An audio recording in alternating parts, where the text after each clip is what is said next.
Good, you're back. Did you know there's a temple with a motorcycle as its centerpiece? More on that later. I'm Neom, and today's episode is about obscure religions. As usual, I might be wrong about something. If you know something I don't, then please leave a comment. Also, I could really use your help to support my channel. Leave a like, subscribe for more content, and click the bell to learn about new videos. Let's get into it.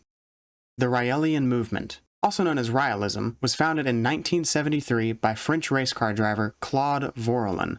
Claude allegedly encountered a UFO hovering over a volcano in south-central France. The short, black-haired creature that emerged was described as being humanoid, apart from pale green skin and almond-shaped eyes.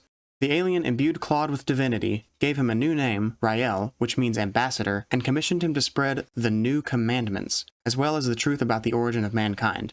Since the days of his apotheosis, the human formerly known as Claude has been responsible for 2 books, over 18,000 religious documents, and an estimated 100,000 followers, ranging from North America to Europe and Africa, and even as far east as Japan.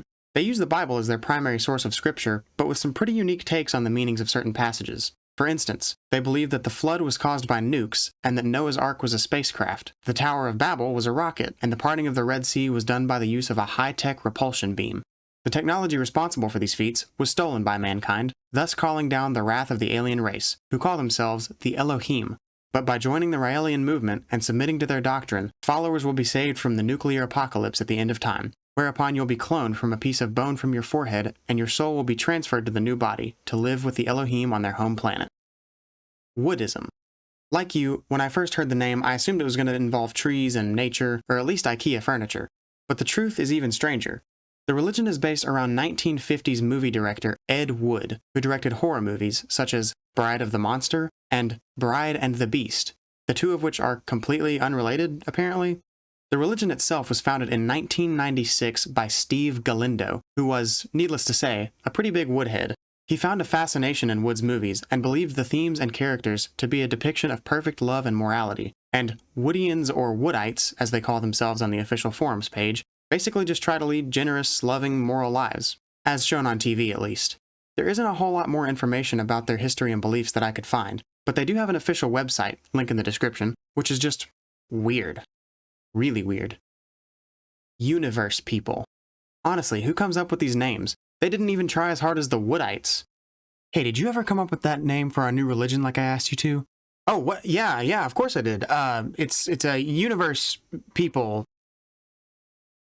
You're a genius.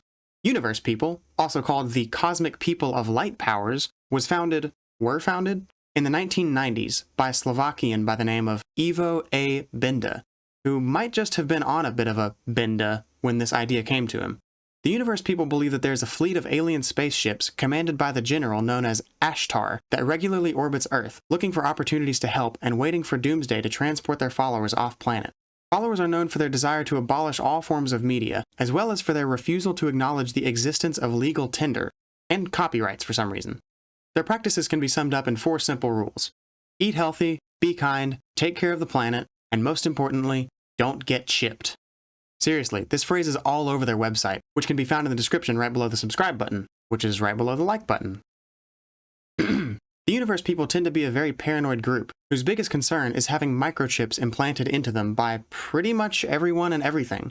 Replacing barcodes with chips. We will not be chipped. Don't get chipped. Chips ahoy? More like chips annoy. I'm kidding, I totally made that last one up, but really, it doesn't stop there. Don't get chipped by saurians. Stop chipping things and people. Stop to chip slavery. Stop to chip totality. I am against chipping people. Saurians want to chip you and things. Infernal chip.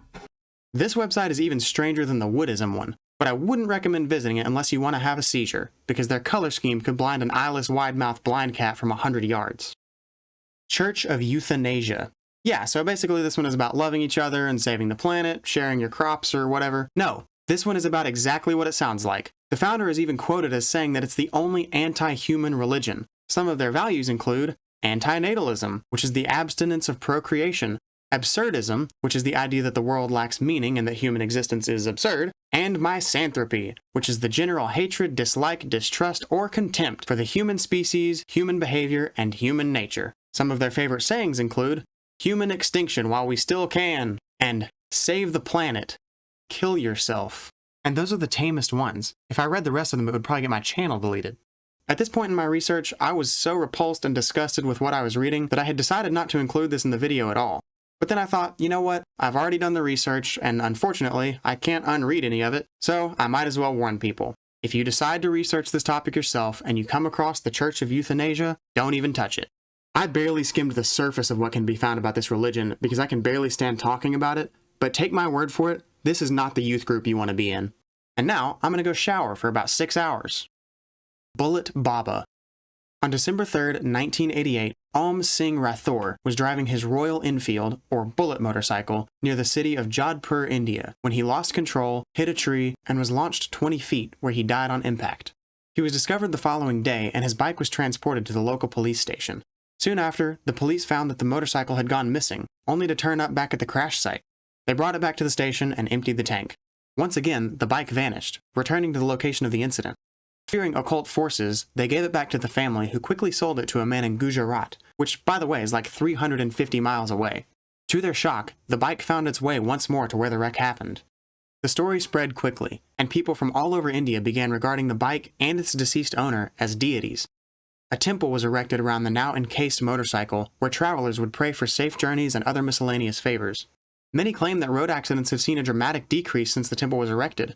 However, this could be due to the fact that their main offering was alcohol, specifically hard liquor like whiskey and rum, which meant less for them. Unfortunately, that's all we have time for, but here's a list of some honorable mentions whose links can also be found below.